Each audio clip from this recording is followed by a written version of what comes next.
Yep. No Dave to start us. My got it button. I feel like I obviously always have a got it button, but I think I get distracted by Dave doing the thing and I don't realize I have to press got it. And I was like, oh, that's my face. Yeah, Dave's not here, so I just did the hands again. Yeah, so we were hopeful we'd have Dave, and we even tried really hard to pick something we thought I was just thinking, should we not have changed the movie considering we picked a movie from his list that now he has not been part of? It was on my list. Oh, okay. It was okay. It's just we thought he would quite like this, and I would quite like him to watch it. But look, there was a kind of reason that I wanted to watch this one anyway, because I think I told you I've been reading. So the author John, I'm going to pronounce this terribly, but John Lindqvist. I can't say the middle name. Not really sure. I should check this. John. Just call him John. So John, I've not read Let the Right One In.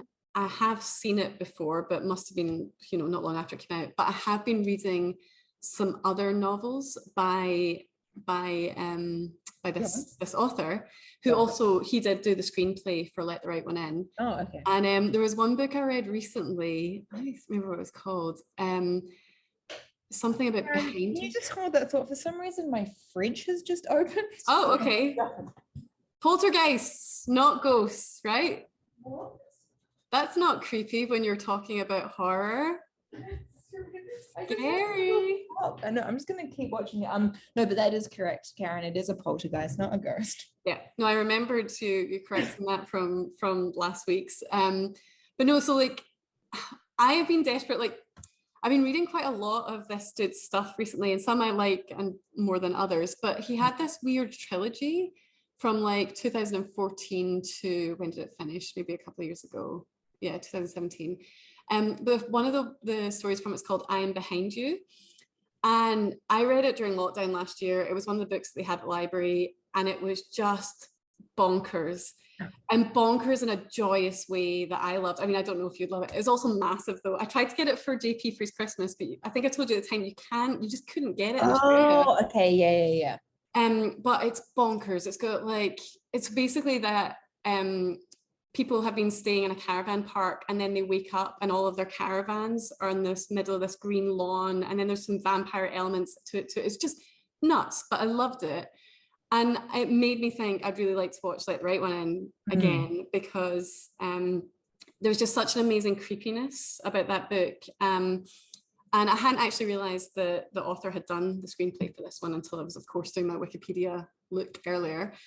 But I just think, before we get into the film, there's just something beautiful about this film, and I love that it's a horror romance. I love this genre mixing weird thing, and I don't know. Did you see it when it was out? Yeah. So but I reckon I'd only seen it. So I saw it like probably quite soon after it came out, and then maybe once since. But I'm even questioning that because I genuinely I remembered.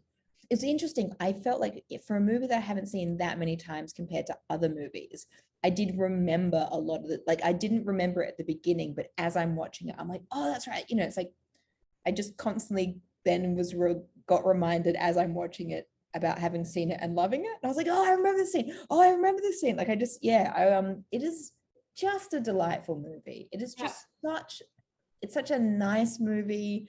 I think it's got like just the perfect balance of, as you said, you've got the creepiness. It is a horror, but then you've kind of got the romance, and then you've just got that. Suggestion. I also, the cinematography in it, I love. And I was thinking that while watching it. So I only watched it again earlier. So Heatwave, Melbourne, me sort of choosing to self-isolate. Sitting on the sofa watching this, and then seeing their bits, the panning scenes. There's one where they're in you go from the bleak winter scenes outside to coming inside, and there's one scene, I think it's got a glass of red wine, and the furniture inside's kind of red, and then it moves, the camera pans into a bedroom, and it's dark wood, and it's kind of more green. And I think just some of the contrast between some of these really rich colors and the stark outside. And then they've got other scenes of like snow falling or just bare trees. And it's just such a pretty, slow, still film that just doesn't, it's definitely horror, but it doesn't feel horror. And again, Yeah. sort of reading about it, apparently, so I would quite like to read the book, and I think the book is in the library if I can't even get it somewhere here, I'm not sure. But the book apparently is a bit more horror, which doesn't surprise me given the other books of his I've read recently. But they decided to pare that back because the director was really, really interested primarily in the story between the children protagonists. That was, so the horror was always part of it because of course it has to be about it, but that was all stripped back to talk about their relationship and about loneliness and bullying and friendship and that kind of stuff. So yeah, so I like it. And I think it's an interesting one because watching it, I was like, I am bouncing off the walls today. So I have to say I was a little bit distracted watching it, but I think the good thing about watching film, as you know, for me with subtitles is that I have to read. I'm with you. Yeah. So that one where, like, you know, often if there's, you know, movies that we've watched in the past that I found a little bit slow, and then like all of a sudden, like I'm on my phone, I've been playing Candy Crush for 10 minutes and I didn't even realize. And then you look up again, you're like, wait, what just happened? And then you go back and you're like, yeah, I haven't been paying attention for 10 minutes.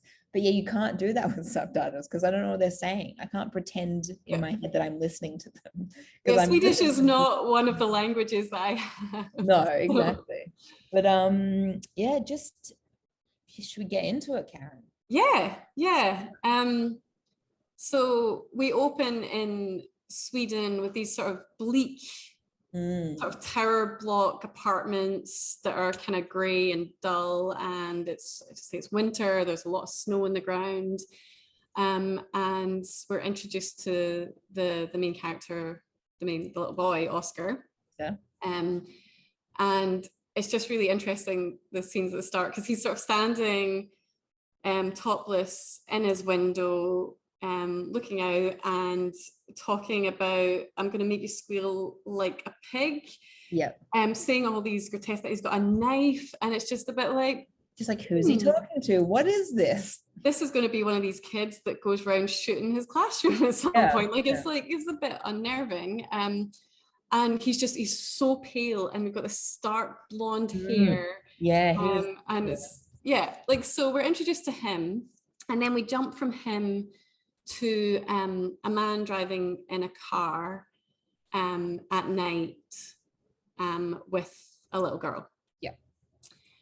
And then we're introduced to them moving into the neighboring apartment, the little boy, but interestingly, weirdly, he's taping up the windows of the window next door to the house with like cardboard and whatnot. I was thinking, Karen, that this was one thing that did irritate me a little bit. And it's not about the movie, but it's just about the decisions of characters. It's like, if you're trying to be subtle and, you know, it's like you're taping this up because there's something that you want to hide, in which case you don't want to get caught, in which case just get yourself some thick curtains. Get some blackout blinds. Why are we taping? Like, that looks dodgy. I was like, the second I was like, yep, real smooth. Like, no one's going to suspect anything weird's happening in that apartment now that there's cardboard taped to the window. I was thinking the same thing, because I was kind of like, you're in North Europe, where when it gets to summer, okay, it's not at the moment because, you know, clearly winter, but where you're going to have long hours of daylight, get yourself some blackout blinds. Get yourself some blackout blinds, because that will be expected that some people might want that. So, but saying that, like, we do learn later on in the film that they don't really have much furniture and stuff. So it may be like, this is what he had to hand at that time. True, and let's face it, they just moved in, and maybe this was a temporary solution. He needed to get that covered. As we learn later, they do need to block off a window in at least one of the rooms. So that's the introduction. We've got this new neighbor, we've got this little girl that's moved in, and we've got the little boy that maybe he's a little bit lonely. And then just at this point as well, when that guy's taping up the things, there is a character who is, I believe, taking a piss, but he will, you know, he does see the man and see him tape up, and then also can recognize it, like, this person has like moved into insert name of other person's old apartment. And that character is important. So just a man you know, he drinks a lot, and he had to take a piss in the courtyard in the snow. Yes, yeah. And as I say, it's really bleak. I think during a lot of this film, like, other than when it's school children-y type events, lots of people are on their own or are in very, very small groups. And so like there is this real sense of isolation in this film throughout. But then we do have, like, I took some notes because there are bits that just, what I like about this film too, it's like this horror romance, but it's also got some black comedy elements that just make me guffaw. And maybe it's just me, but like I did find some things quite amusing. So like, then we've got this classroom scene, and this little girl isn't in school, but we're seeing Oscar going to school, and there's a police officer chatting to the classroom, and he's talking to them about fire safety essentially, and also about what the police do and how they can identify when a fire has been started deliberately. And then to this class of like 12-year-olds talks about like a case, and is like, and how did we know that this fire was set because there was already a body there? And then we've got Oscar, who we learn is, like this slightly strange little child, but Oscar answers and says, well, because there won't be any smoke in their lungs, they won't have inhaled any because they were dead. And this really throws the police officer. But I mean, he started this chat. Yeah, right. And it's like how I was like, our school systems are very different in Australia than they are in Scandinavia, I guess. Yeah. And then what I really liked was like, he asked, well, where have you heard about this? Where did you read? He's like, I've read about it. Where did you read? He said, did you come up? I think he said, did you come up with that on the spot? Or did you know? No, I read about it. But then what I love, the reason I laughed, because it's all dark, and I think it is still setting up the scene that Oscar is strange as. But then it's like, the cop doesn't know what to do. So he just goes, okay, I'm going to talk to you about drugs. And I was like, but before he goes like, oh, well, what? Because Oscar's like, I like to read or whatever. And he's like, oh, what kind of books do you read that in? And it's just like a newspaper. But like Oscar's like, yeah, I like to read. And then the guy's like, I'm going to talk to you about drugs. Done. Yeah, there's some strange bits in this movie. Yeah. But school's clearly not a happy place for Oscar, right. And we learn that he gets bullied by these. Straight away, we introduced to his there's like a main one, and then there's two. I was gonna say Connor, but that doesn't seem like a very sweet name. It sounds like Connor though. It's a I'll get my characters up. Johnny's a bully in Oscar's class, apparently. I swear that's not his name. I know. The titles on Stan. I thought it was like Connie. I thought it was. I feel like it was subtitled as Connie or something.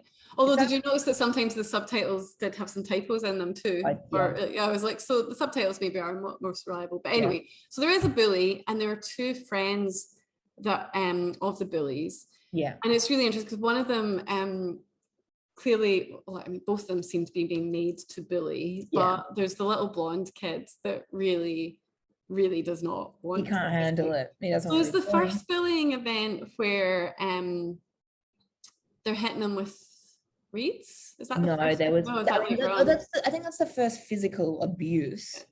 But it was in the scene with the cop, and it was like I reckon it's right after that class we were introduced to the bullies. I can't remember what they did. Like, it wasn't like, if it was anything, they pushed him up against a wall or something. We introduced, the actual physical making the child bleed, that comes later. That comes a bit later. But yeah, it's clear early on that Oscar is isolated. He's living with his single mother. He sometimes gets to go and see his dad, but mostly he's around with just his mum. And yeah, like, I think not long after the bullying scene is that when there are two scenes that come shortly after that. There's one where the older man that had moved into the apartment next door is out in the woods. That might be the first one, or they might come at similar time. I think that is the first one. So we've gone from like an innocuous school thing, but there still is a talk of death in the school, to then another thing where I find this hilarious, and I know it's kind of not supposed to be, but we've got this older dude going into the woods.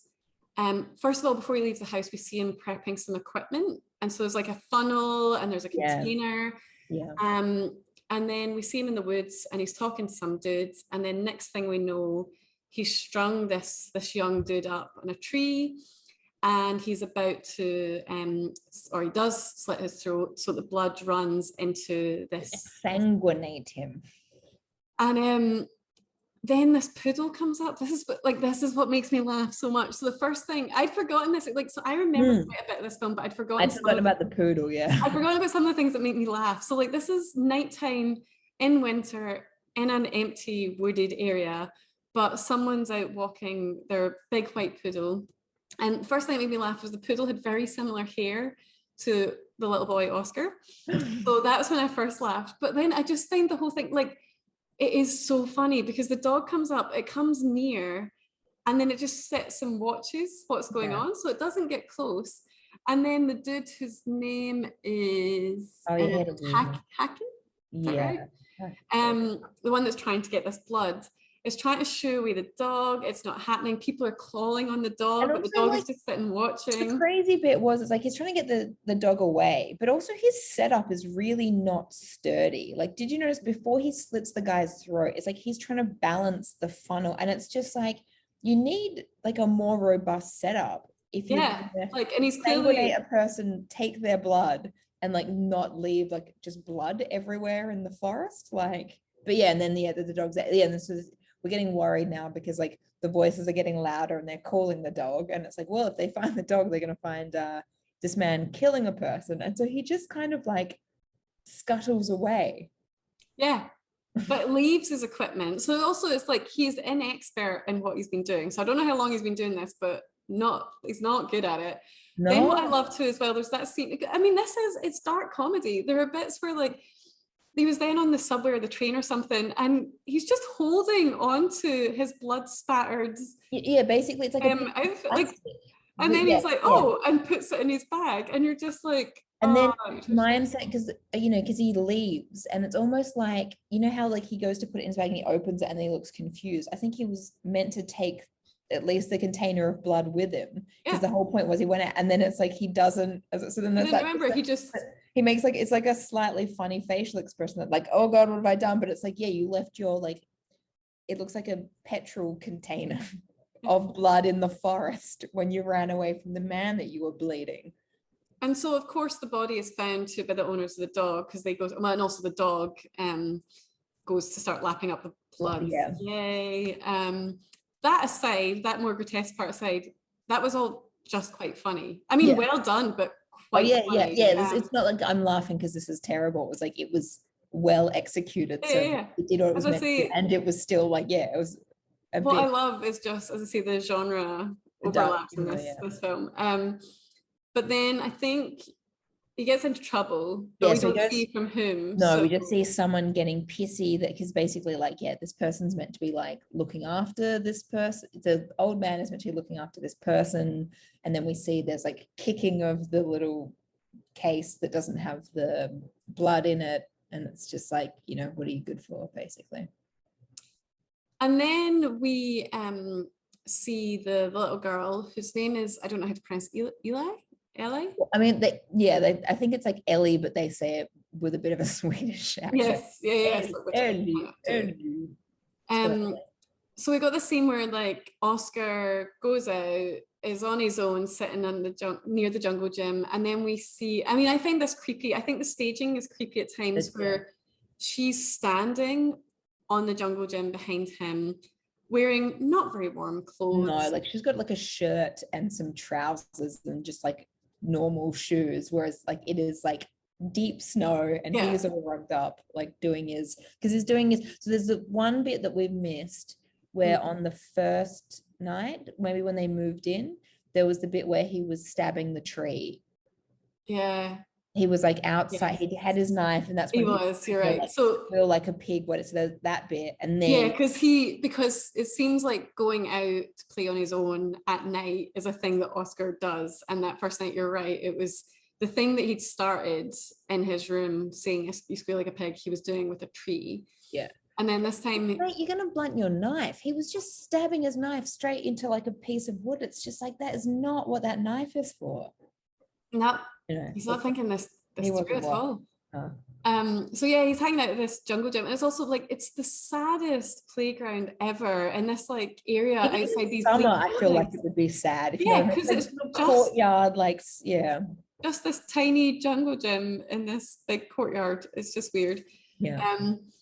But yeah, she talks to him. I like, do you like the bit where she, because she's, as you said, she's standing on the jungle gym, and there's this bit where she kind of like jumps off, but it's this like very like effortless kind of like, you know, she doesn't jump and then like, you know, she just kind of, it's almost like she just steps out and just goes like, whoosh, Yeah, oh, she's special. she's special, and she's got big creepy eyes. Big creepy eyes, and she's real like greasy and gross that first time. Yes. Just Yeah, and apparently, smells weird. funny, yeah. Yeah. But basically says to Oscar that they can't be friends. That's Yeah. one of the first things she says to him. And he's like, yeah, right, whatever. And then we've also got a scene going on. So the other characters we meet are a little community of, so I think they must be in like some cafe or something. So this film's set in the 80s. There's a lot of smoking. Yeah, local restaurant slash bar slash cafe where they, if they're not in their houses, they're in this place where there's like, a lot of smoking and drinking that just seems to take place. So there's the three guys and the women, they're all chatting, and I'm not going to start trying to find names because we don't really have many characters, but I'm struggling with all the names. And so they're all in this cafe, and so is the older dude, the Hacken, the one that lives with the young girl. Call him Hacken, yeah, I think so. Hacken. Okay. So they have a bit of a chat. They do try and befriend him. Yeah, because the other guy had been like, he's just moved into blah blah's old apartment. He's got a kid, and he's like, oh, well, he shouldn't be sitting there all by himself. Like, I should go talk to him. They're just like, yeah, bring him over. He might buy a round of drinks for us. Well, there's also a really weird line of something about we can be friends even if he has cancer or something. It was a really weird line. I remember. Well, and then I was like, is this a bad translation? Because you're right. He went, oh yeah, because there's one of them goes, oh yeah, if he's gonna buy us a round of drinks, like it doesn't even matter if he's got like it's okay if he's got cancer, or like it was some weird thing being like if you buy a round of drinks, the fact that you got cancer becomes irrelevant if you have it. I would say there has to be a translation error. Yeah, it's weird. It's really weird. Yeah. But anyway, he doesn't really talk to them. Goes on his way. His glass of milk. Yes, absolutely. And then later on that evening, as one of them is stumbling home drunk, this is the first really super horror-y thing. So even though there has already been a death and someone strung up, there was that comedy element of it. But this one, the girl is hiding under the bridge where he's coming home and saying, help me. Yep. So of course Hacken's already got into trouble because didn't come back with blood, and then she launches herself on this dude. Yep. And it's pretty full on, and yeah, gets some blood. Get some blood in her. If her dude isn't going to look after her, she's going to have to look after herself. Yeah. Goes back to the house. That's when that happens. She does that. One, what I thought was yes, the dude. So there's two things. So one is overseen by a man who happens to have a lot of cats. We find out later, but he oversees this girl attack the guy and kill him. But then the other thing as well, after she attacks him and drinks all of his blood, she just she's really sad. She looks so sad and forlorn, and she kind of, because it's obviously she's she needs this blood, Karen, but she doesn't like to kill people. Yeah. Except, I don't know, at that stage, it would suggest she doesn't like to kill people. So you're like, oh, poor girl who needs all the blood. But yeah, anyway, so she gets seen though. That's the important bit. Yes, she gets seen, and also we realize now that Hacken's frustrated because he then has to go and deal with the body. Yeah. So it's you see her getting a scolding through the window almost, when she gets home covered in blood, and then he has to go out and deal with the body. Yeah. In the meantime, Catman has gone to the friends. Yes. In the bar and said, I've just seen insert name of, pretty sure his name started with a J, but whatever, the guy who got killed. Anyway, so they go to find the body, and the body's not there, but they do find blood. But it turns out that Hacken had already got there first and was pulling the body away on a tiny little orange sled. Yes. to then throw in the water. And yeah, and like, and I think around all this too, there's so like, as I say, around the deaths, Ellie, whatever you want to call her, Ellie. Let's call her Ellie. She manages to resolve a Rubik's Cube. So, you know, around the death, she can still do so. And one of the other encounters with Oscar, he's trying to solve a Rubik's Cube. I think there's that lovely moment where she looks really sad at one point when she's holding Rubik's Cube. And I remember, like, me being me, you know, I have no patience for something like a Rubik's Cube. Of course, this is not a Karen Lamb kind of toy. And just an algorithm, like, what we can't. Sorry, go on. I was like, why give her this? Like, this is just frustration in the making. And then at one point when she's looking at it and holding it, she looks super sad. And I was like, yeah, I get sad too when I'm trying to Rubik's Cube. It's just throw it against the wall. I can't do it. But what's interesting is around all the deaths and whatnot, she does resolve the Rubik's Cube. So this was Oscar's. He gives it to her, says she can give it back the next day. She might not be there the next day, or well, within 2 days, whatever. But he goes back to the jungle gym and the Rubik's Cube's there, and it's complete. And then they kind of become pals because of that, and they kind of chat about it and how did she resolve it. And then, as I say, there's other bits and pieces going around this, but I just think it's just so sweet that they have these night moments with her not wearing any clothes, starting to smell nicer again, clearly having consumed some fresh blood, I guess. I think that there seems to be this thing that she does look, kind of like disheveled and a bit gross and a bit worse for wear when she hasn't recently eaten. But then the second that she's eaten, she just looks like a bit, she's still like a slightly creepy child with the big eyes, but she looks like she looks all right. And there's a couple of moments too, like, so, I mean, I love that they hold on to like a lot, like even the fact it's called Let the Right One In is they're holding on to the vampire tropes of not being allowed in unless you're invited in type thing. But I guess that's one too, where it's like, if you've not consumed for a while, you start to become a bit, so there are weird things where she asks him if he smells better now. And then there's a bit where she insists that she's not a girl. She says it a bunch of times.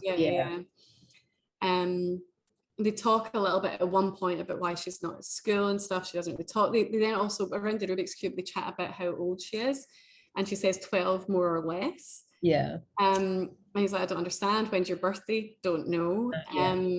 Surely your parents know your birthday. And then it turns out, like, it's all very sad for him as someone that's lonely and bullied. Realizing that she doesn't have a birthday, so tries to gift her the Rubik's Cube because she doesn't get birthday presents.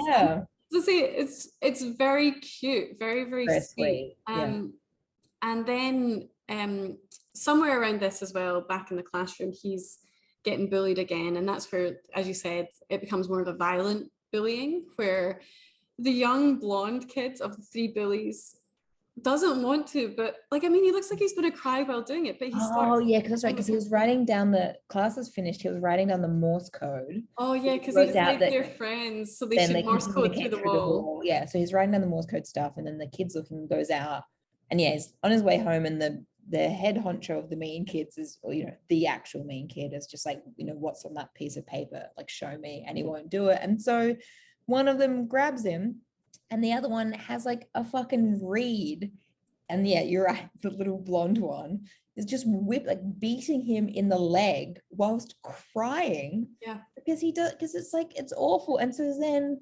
the head honcho gives the nod to the one holding to swap with the other guy, and so then he whips him in the face. I was like, what is this? Like, this is insane. Like, that's assault. It's insane. And he ends up with this big gash on his face, and like the older, like the key bully is a bit annoyed because he's like, well, now it's visible, now a parent will know, kind of thing. That's right. He ends up like going back to his mum and just saying to her that fell over a rock or something. Because he's put a plaster on it, whatever. But then he chats to Ellie about it, and she's like, you need to defend yourself, like, you need to hit harder. Have you ever hit back? You have to hit back. And kind of makes it clear to him from then that she's got his back. Like, she'll be around if he needs her. So he's getting less and less lonely because he has her. He also he decides he's going to take on, like, he's doing weights. I love, yeah. So they had like gym class where he's being terrible at football, and then he goes to talk to the teacher and says, "Look, how do you sign up for like the after school like strength training or whatever?" And the guy's like, "You don't have to sign up, just like turn up at 7." And he does. So he comes, and he does some like weights and does all this thing, and so he's like, he's asserting himself because Ellie's got his back now. So it's kind of like, I'm going to get stronger. I'm going to defend myself. She's got my back. Like, these people aren't going to bully me anymore. Yeah. And I love that he's just accepting that she's got his back and she can look after him. Like, he's just like, despite, I think, her not being at the school or like anything else. Yeah. But it's like maybe just the power and not being so alone either, and that he's even got someone he can chat to, because he's clearly not chatting to his mum about it, and he's not saying anything at school. Yeah, making it up. Yeah.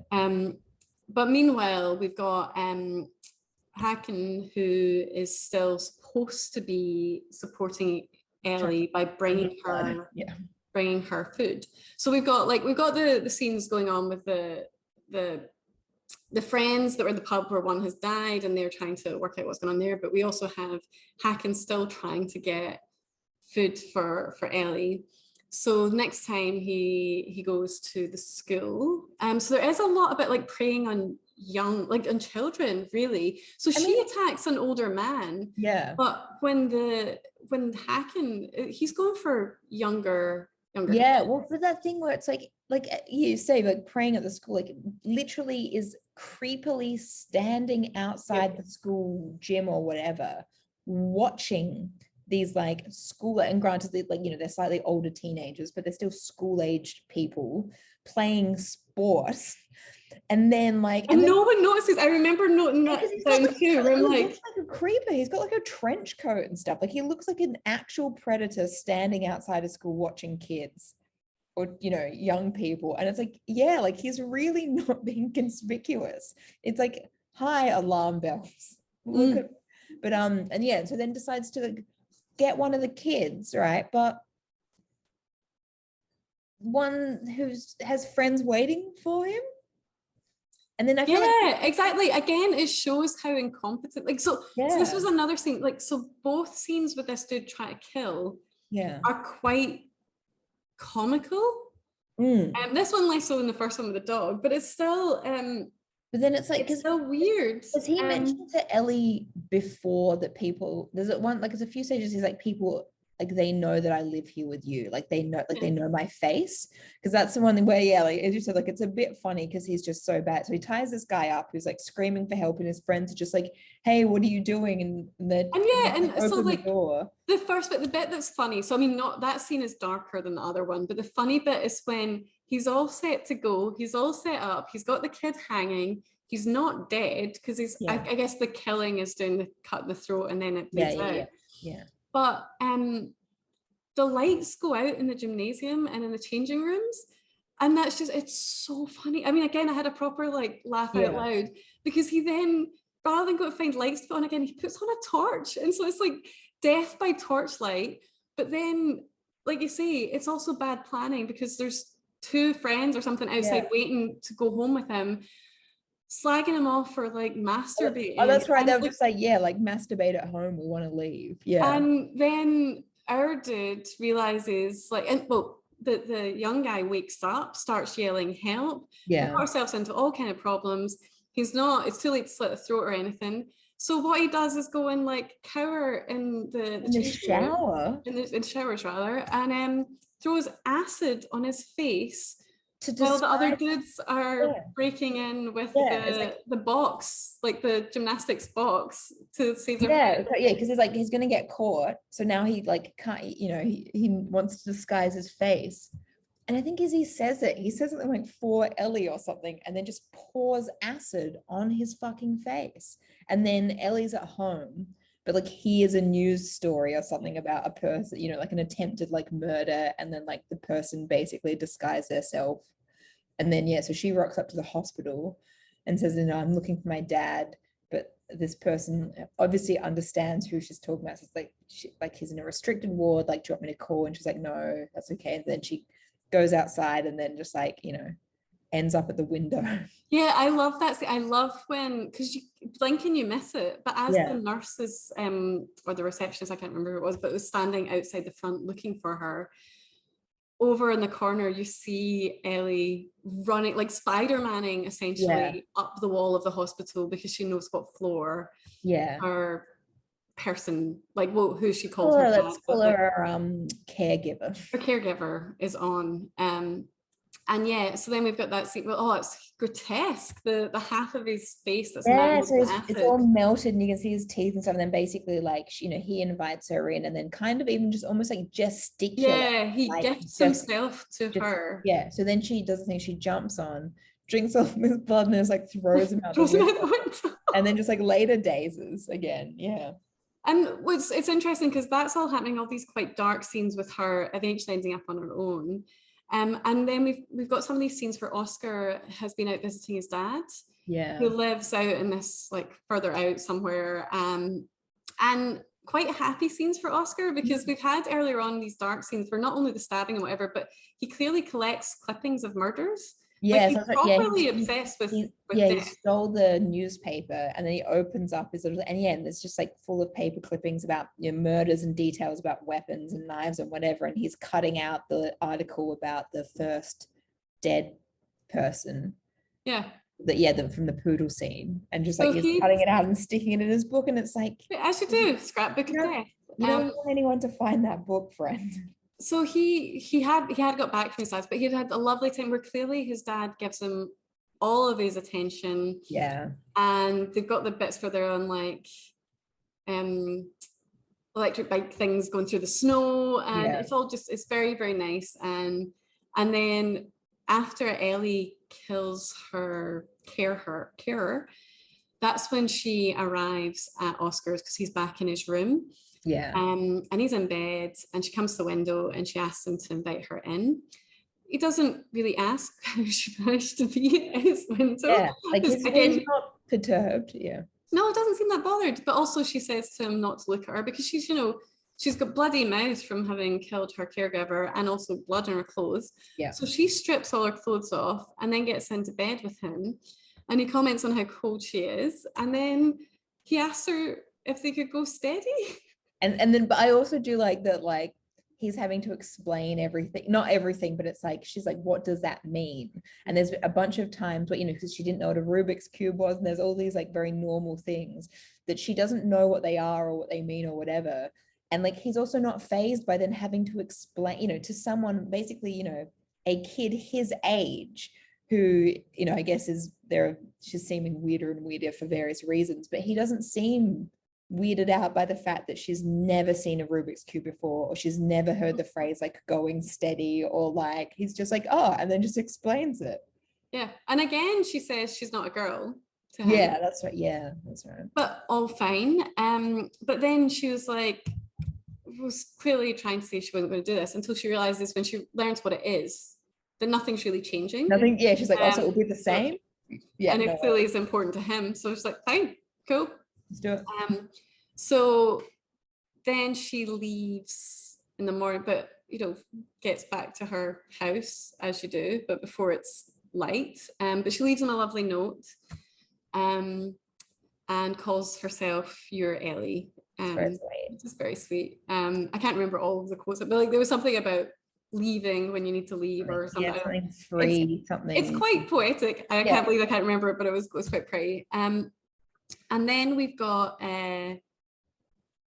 the friends again. I can't remember what order, because we've got the ice skating scene, but we've also got the friends drinking together again. Not sure which comes first, but let's start with the friends. So the friends are together talking about what has happened to their pal that got murdered, and the fact that it was supposed to be this girl, and the dude with the cats hasn't done anything. No, see, I reckon it's after, because I think it's ice skating, because they find the body, and then that's when they're having the discussion. So ice skating, school trip ice skating, which all just seems wild to me, that you would have a bunch of many classes of kids. Well, there seem to be 2 adults and just like a whole variety of children of many different ages, and it's like, okay, kids, this year level, you're free skating, you're doing, and it's just so it's like the super junior ones, I think, get supervision, but the older ones, which include Oscar, so the 12s, whatever, they're kind of on their own. So of course the bullies come to say they're going to get Oscar, but Oscar, as we know, has been like learning to defend himself or thinking about defending himself. So they learn that there's like a hole in the ice. So again, it's like who's going to end up going for a swim. And so two things happen, two quite traumatic things happen on this ice event. One is that Oscar does defend himself against the big bully. The younger bully, the blonde boy, is very upset about everything anyway. And because they were like being sensible, because then the taller one as well was just like, the teacher is literally fucking there. Like, don't also be, like, the teacher was watching the whole time. And this is escalating, because one thing, it's bad enough they're hitting someone with a stick. You push someone in a hole in the ice, they go under the ice. I mean, you're killing someone. Right. It's a thing where it's like, it's the most insane. And I guess, like, you know, I was not bullied as a child and beaten with reeds, but this seems like so extreme. It's so violent, it's so aggressive. So I guess I think, like, and it's weird that no one really has known how bad this is. So the big bully, the key bully, realizes he's going to be the one that has to go and do something. And so this time it's Oscar that's got a stick, and just so a giant stick, and just whacks him and cuts his ear hard that he's just like, and I like just like he just falls to the ground, he's screaming, there's blood everywhere, but it's just like, suck it up, boy. Yeah, it's like what you should not take. That's not fair. Like what you've been doing. And so he's screaming, he's properly screaming, but at the same time we've got more screaming because two of the younger girls or whatever have said that they needed to go to the toilet. Yeah, the ones being supervised, they just go over there, go nice. It's just going to be more ice. Yeah. But they discover the body of the friend that had been thrown in the water. Yeah. So that has to be cut out of the ice. So you're right. So like I think that prompts the friends, because they find out their friend has been cut out of ice. Yeah, they're at the cat house, right? The cat man's house, having this. And they're trying to convince him that he needs to like report. Oh no, I don't know either at the cat house, but basically what happens is there's a bit of an altercation between the woman and that is the cat house. It's irrelevant, but yeah. And she ends up getting quite upset by him because he's basically saying that without this guy alive, there's nothing. So he had a closer relationship with his friend that's dead than he does with his girlfriend, and it's all very. And so she gets really upset, understandably. Yeah. She leaves, and he goes to follow her, but as she's going through this archway, Ellie jumps from the sky onto her and bites her, but before she gets to kill her, drain all of her blood, the boyfriend character comes running up, and so she clearly needs some care. Ellie gets away, and all the friends, because it's like he knocks her off and then Ellie gets like pushed off, and there's a bit where she kind of like comes to it. She hasn't like been knocked out, but she's been like a bit dazed, and she just looks a little bit confused. But it's like the guy is like, I know that he's concerned with his girlfriend, but he's also not at all. It's like once he knocked Ellie out of the way, he doesn't seem to care about this small girl child who literally has like been sucking blood from the neck of his girlfriend. He's just like concerned with the girlfriend, and then Ellie just like very casually leaves. I was just putting it all down to like they seem like they're all drunk together a lot, so I was just putting it down to booze. Okay, let's hope, because otherwise it's like that you got to sort your order. It's like, yes, she does need medical attention, but also like you'd at least try to maybe see the face of the identify the girl anyway. And then we've got she wakes up, the woman wakes up, and there's light coming through the blinds. I do like that scene, and it's brilliant. And so it's just a little bit on a finger, and the finger starts burning, turning like it's like burning silver. And so she tries to open the blinds and then quickly shuts it because she shouldn't be there, and so she ends up in hospital getting care, because that's what so she obviously disappears, right? Because it's like she obviously, like, I guess he takes her back to her house, but when she wakes up, like, she's alone, she goes and like she checks her neck, she realizes weird stuff is happening, and then I think that's right, she takes the bandages off her neck, and then she wants, and then she's like, Yeah, like too much blood. So yeah, eventually, so it looks like she's all like in a bit of a daze. She's everywhere. And then she ends up going back to the house of the guy with the cats where her boyfriend is as well. Oh, that's why you're right. That's why I couldn't Yeah. remember why she ended up in hospital, but Yeah, it and was it's because she goes there, and then the cats, because he's all trying like, where have you been? We've been worried about you. She's like, get off me, don't touch me. Like, I feel like something weird happened, blah blah. And then the cats just fucking have gone like, oh, she's not good. And they all, because he's got like 12, I don't know. oh yeah, so many. And also like, so she has to be asked to come in, and she does. Oh yeah, yeah. But the cats are going wild. I mean, cats really hate a vampire. I had no idea. But look, this is the only bit of the film. Fighting and sorry. It's the only bit of the film that I don't really love, because the CGI in the cats is crap. It's so crap. Really, it's amateur hour. It's kind of like it's so crap, and it bothers me so much. Because it just and I get it, like it ruins the illusion a bit. You said the bits that were silly before were meant to be a bit silly, or like a little bit of like dark humor or whatever. Whereas this was like, she's meant to be being attacked by like 12 cats, and it just looks a bit crap. I kind of wish they'd stuck with real cats and just had cats hissing, multiple cats hissing without her in shot, but with the implication. And then even that, you could have them like stalking towards her, and then this thing where you're looking from her, and then you just see them pounce, or something. Like there's so many. And then have like, I mean, yeah. Don't get me wrong, I'm not an animal handler kind of thing, and I know cats also don't really love each other, so it must be kind of hard. But like, have something on the ground that the cats could all be ripping up at, and then find something like the CGI was just so terrible. Yeah. But in any case, she gets attacked by so many cats that she gets hospitalized. And that's when, she just doesn't want to live anymore. She knows she's got a taste of blood. She knows something weird's happening.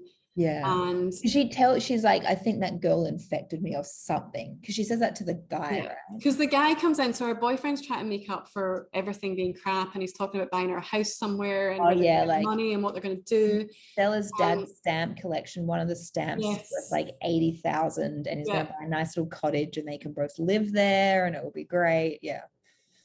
And she then manages.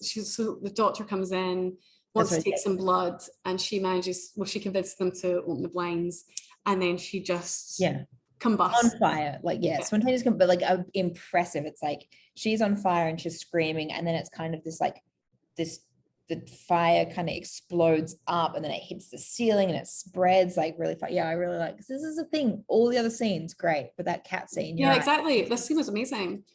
And meanwhile, around about this time, we've got Oscar being a bit of a dick.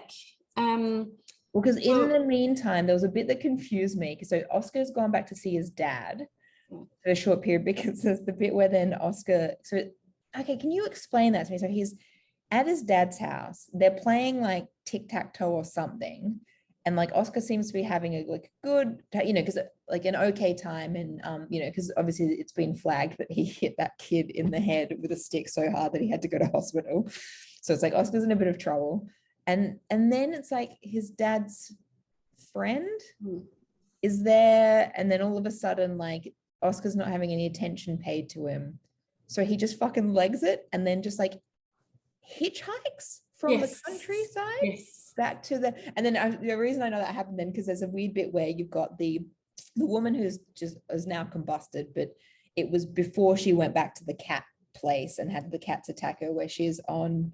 You just see her like she's running around, and then she kind of falls to the ground and then ends up there. But that was at the same time that like Oscar was leaving and getting and I was like, hold on, who's on the ground? Is that And then I was like, okay, so so it's like so that bit was all confusing, and I was confused too. And I think what I put it down to was like watching it was his dad's attention split, and he's the one person where you can get all the attention. And so I interpreted it as his dad's attention is now split, and actually like clearly when that friend came in, he didn't really want to pay attention to his son anymore.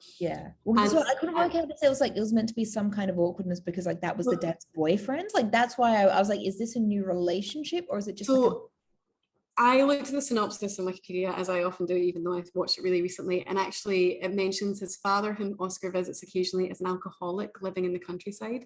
So it's the booze. Drinking that's the issue, not the person. And I think, had I thought a little bit more, I probably could have come to that one. But I think even with he's not got undivided attention, and this kid has a hard time, because we never really see him getting on. So there's one lovely scene with his mum where they're brushing teeth together. Yeah, that's right. Yeah. But like, there's not really like, he's getting a lot of time from his mum from the looks of it.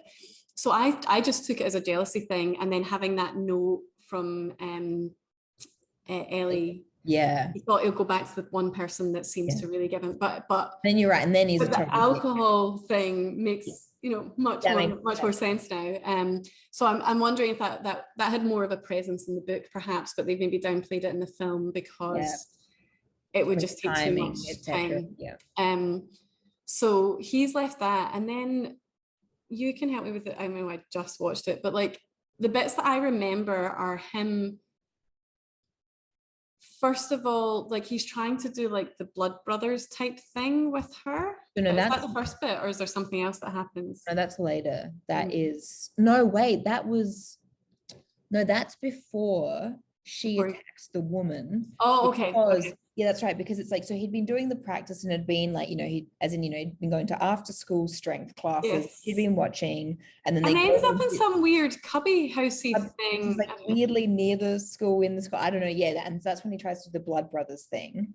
And she obviously he's like, it doesn't hurt or anything. His hand is just dripping. It's like the amount of blood, it's like that must have hurt. Anyway, so dripping. She obviously likes to drink blood, freaks the shit out. And then basically just like scurries down and starts just like licking his blood off the floor. And she's like, leave now. And he just stands there a bit perplexed. And then that's when she legs it and she ends up in a tree. And then she's up in the tree that she sees it. Yeah, so that happens. And so obviously that is then before Oscar goes away to see his dad. Because then he's come back. And then I thought the bit that came next was that like he goes back to see her. No, am I confused? Yeah, because I'm talking about the bit where like he's being a bit of a dick and it's like, what happens if I don't invite you in? So that's a bit later, because there's that bit. I know that bit came first with the hands, because that's when we get the inkling that she is a vampire. Yeah. And then there's also a bit, but I can't remember the order, where she shows him, because he asks her if she's poor. Maybe that's later. And she shows him the jewelry, because there is a bit where he gets really upset with the fact she clearly kills people. Maybe that's later on. So certainly the bit that I get really annoyed with him at, where he's just, so it's almost like he stands up to bullies and then becomes a bit of a bully himself. Yeah. So she arrives at the door and she wants to see her pal, and she says to him, so he's already asked her if she's a vampire. Yeah. We may have had the jewelry bit because I reckon that the jewelry bit came first. Like, because there's a bit where discussion. She calls him out on it, because she says to him, I have to kill. You want to kill. Yeah. Try being me. And so there's that kind of nice moment, because she said that she doesn't have to be poor. She could, like, she's got. That's the bit. She offers him money, and he's like, "You took this from the people you killed." And then we had the discussion where it's just like, "I have to kill you." Like, you want to kill. And then there's a bit where she comes to see him, and she asks to be invited in, and this is so like, this is one of the most iconic scenes I think in this film. Yeah. And he's not going to invite her in. He won't say it. He just keeps going like and he's just being so obnoxious. Yeah. And so she comes in, and then she just, blood starts to come out of her back, first of all, then from her head, then pouring out her eyes. She just starts bleeding from everywhere. If you don't, and so here's the thing, Karen, I never knew what happened if you didn't invite them in and they still came in. But there you go. I like that as an explanation. Yeah, me too. Like self-destructing. Don't think it. I've read a few vampire things. I've seen quite a lot of vampire films. I haven't seen it explained anywhere else, because I think the thing is they just can't come in. Yeah. But or they manage to coax you by being persuasive into getting them to come in. So like there's always an invite. So he does go back on it, realizes what an arse he's been, of course. Yeah. But then the whole rest of that scene is just her with the caked blood down her face, almost like Carrie-esque, like, you know, like, and all their chat is with her with blood everywhere. But then is it right after that then like she has a shower and like then takes one of the mother's dresses and he sees her knickers? Oh yeah, no, so he looks in because he wants to see her bits. Yeah. And then, so this bit, again, I was reading about this because I find this all really strange. But I think, where did I read it? Maybe it might have been on Wikipedia, but apparently in the book, it's a castrated male or something. So, you know, like this emphasis on being, I mean, again, I've not read the book. I'm not a good, but so I think it was having a peek at his 12-year-old girlfriend as she's putting on his mum's dress. And then I think to hint at the book, there's a bit of scarring there. But it's just flickered, which I think also is completely, I find that scene quite confronting too, because it's supposed to be looking at the nether regions of a 12-year-old girl. So there's just something about it. But I kind of felt that scene was not necessary at all, really. For me, it just added to confusion and a bit of meh. So anyway, but yeah, like she's putting on the mum's dress, she's borrowing the mum's dress, they're clearly pals again. And then she ends up going back to her lair to sleep, which ends up, we find out it's in the bathroom. That's the boarded off place.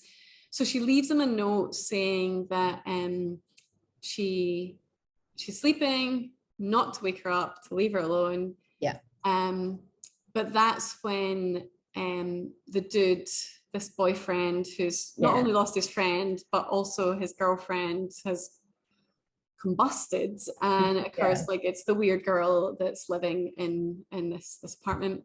So he breaks in and she's sleeping soundly. He finds her in the bath and he starts trying to pull off the cardboard. And that's when Oscar runs in. Is it with the knife? Yeah, he's always got his knife on him. Yeah, it was with his knife. Yeah. So, and then attacks him to save Ellie. Well, goes to attack. Well, he doesn't actually quite attack, right? Doesn't he go to attack and then the guy turns around and is like, what? And then in that time, and she jumps on him. Yeah, so he doesn't, you know, he goes at him with a knife, but he doesn't do anything. You're right, because he never has to kill or ends up killing. So she then tells him that she has to leave. She has to. Of course, she has to. So he's lost his pal, and that's all quite sad. And then we get to like sort of the final sort of scenes of this film where, because part of me, I remember watching this before and thinking, why isn't it really ending here? Of course, there's a reason it doesn't end here, because this is a romance. This was not a nice romantic way to end a film. No. So he then gets a call from one of the bully dudes pretending like the physical education teacher wants to see him that evening. Or why does he want to see me? Oh, I think he wants you there. So I guess we then have Oscar quite happy because, well, maybe he's got more to do at school and other people to be around. He's going to go and do his weight training. But of course, we then learn that the older bully, well, not only the older bully's big brother has put him up to it because they want to teach Oscar a lesson for like destroying the kid's ear. So he goes, and then we've got this like really weird scene in the pool where, I mean, so he's, for his training that night, he has to start with aqua aerobics. Yeah, basically he's doing strength training in the pool with like the teacher there. With the fucking ghetto blastery type cassette player far too close to the pool. Right. It always is far too. Flashing kit, yeah, agree. It stresses me out. But anyway, but it seems like there's a few people in the pool. But he's got this one-on-one time with the teacher. Yeah. So he's like marching in the pool, making a weird face. He also, there's a lot, whenever he's in the pool, he consumes far too much pool water. Like he just is sitting there with his mouth open, and it's like, stop. It's like, that is a school pool. I know there's chlorine in there, but do not open your mouth in there. Also, you don't want to drink the chlorinated water. No, don't. Yeah. No, I agree. It's so anyway, it's all like, I mean, what I really like about this film was just like how 80s things are at points, even with like swim outfits and like the cassette and all, like, and even the like the aqua aerobics and the march. I don't know, like it's just there's something so 80s about it. But anyway, the bullies have set a fire outside. Huge fire. Huge as a diversion. So the teacher goes out to see that, says the kids just keep going. But then one of the younger bullies, the taller one, the one that's not the longest out, he comes in, and it seems like, again, Oscar kind of feels like maybe they're pals. For a second, I know he's marching, and then he keeps marching, and without anything being said. It was quite cute. And then the dickhead bully comes in with the brother. And so like, anyone that's left in the pool gets out. Everyone's gone.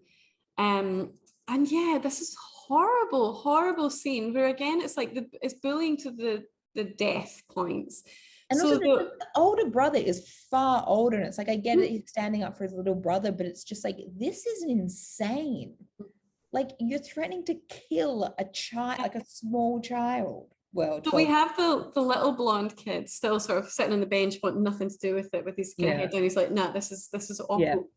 And the taller bullies not really want to participate, but somewhere in the middle. Yeah, he's just kind of like step back, but Then we've got the two brothers, and essentially the older brother is like, right, you've got two options. You either go underwater and hold your breath for 3 minutes, or I'm going to take out your eye. But even if he did the 3 minutes, his reward would be just like a little bit of a, like, he's still going to get like a little bit of a slice. Yeah. But then it was like, yeah, if you don't do it, I'm going to take, your eye. And then he goes, and then he makes a joke about like an ear for an ear.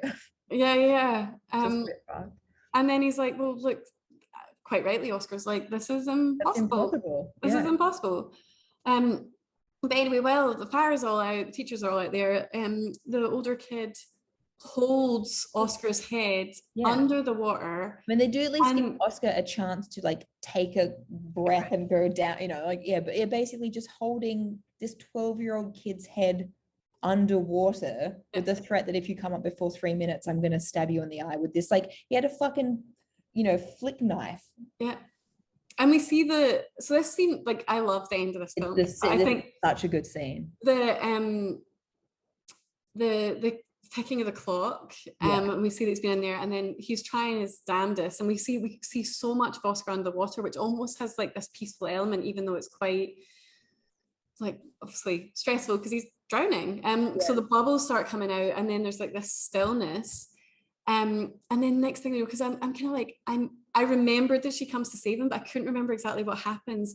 And then getting fucked up around him as he's under the water. Like, it's so someone being dragged along the water, and then like a head ending up in the water, and then Oscar still, you keep waiting for Oscar's eyes to open, but of course he's drowning, so he's like gone. And then the arm that's been holding him down is also cut off.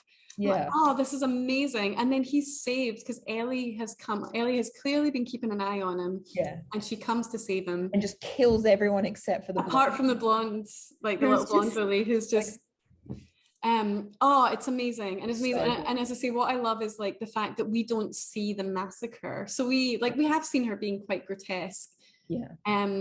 At points. But Oscar hasn't really, but gets to see the fallout of this. Yeah, I think that's why like it's so effective, right? Because you just said like we are seeing this from this kind of almost like peaceful standpoint of under the water as we're drowning with Oscar, and then you're just seeing these bits and pieces happening around in a like so really serene way, and then you cut to out of it, and it's just like that little blonde kid still sitting on the bleachers, just like looking at his shoes, and then just like dead bodies and blood like everywhere, and then you've just got like Ellie smiling with just like blood kind of not like insane, how normally she says it got all over her mouth and whatever, it's kind of just like splattered just like gently in like bits of her face.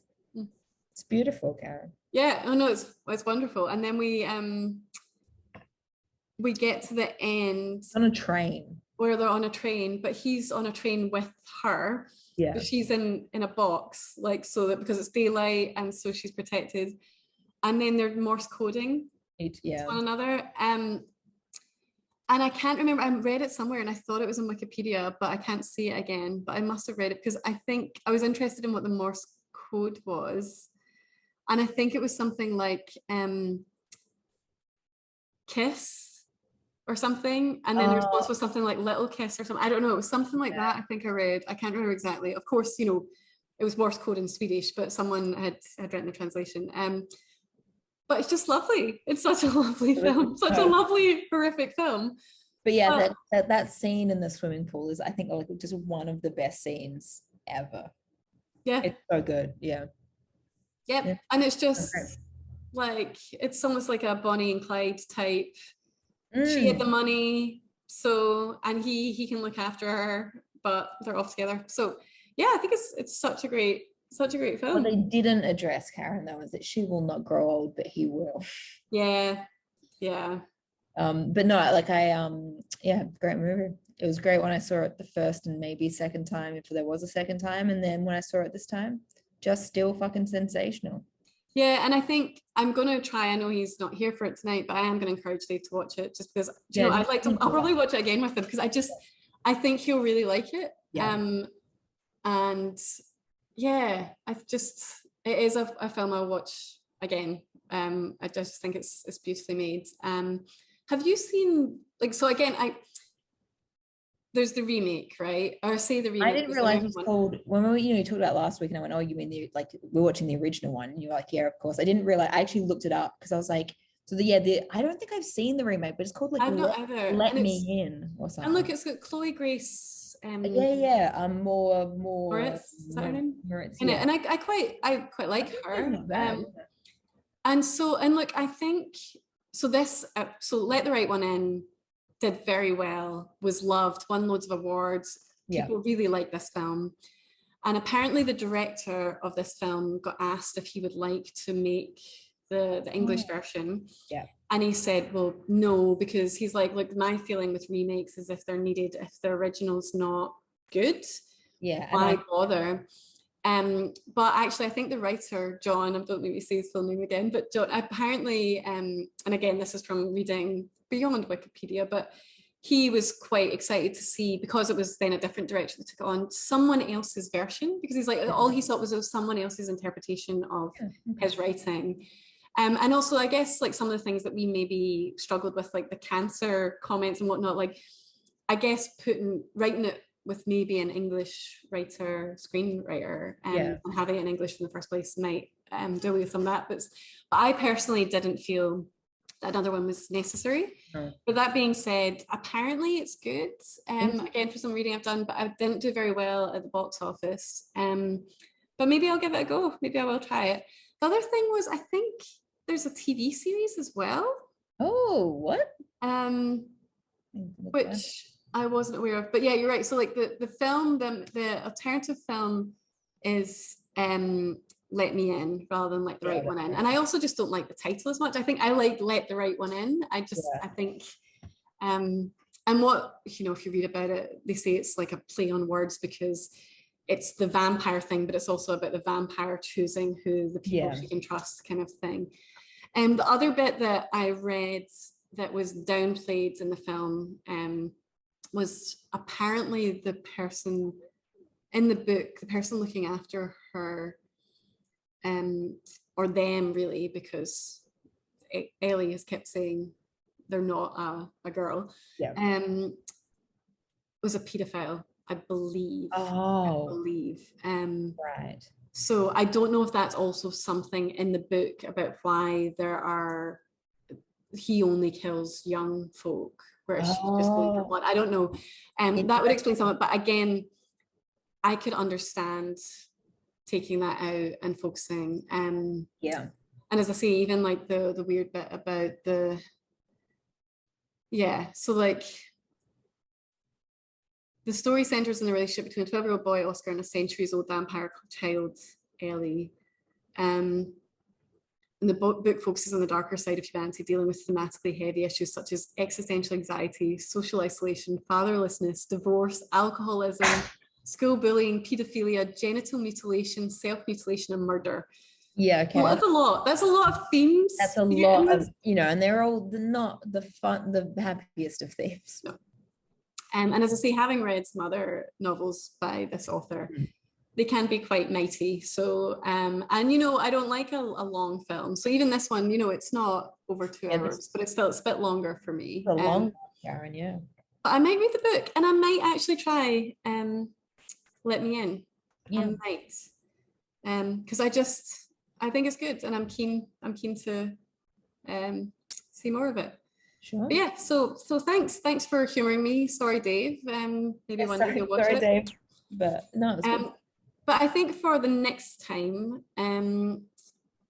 your choice, because I kind of chose this one. So I don't know if there is something that's at the forefront of your mind that you've been wanting to watch, or if you want to return to the list. But let me just see if there's any low-hanging fruit on that list. Come here. Right. Oh, there we go. To watch.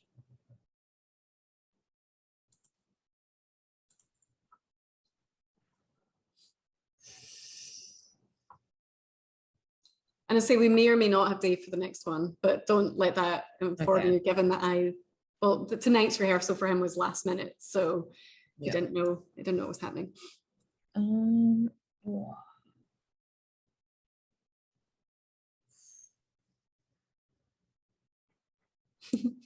Oh, it's too hard, Karen.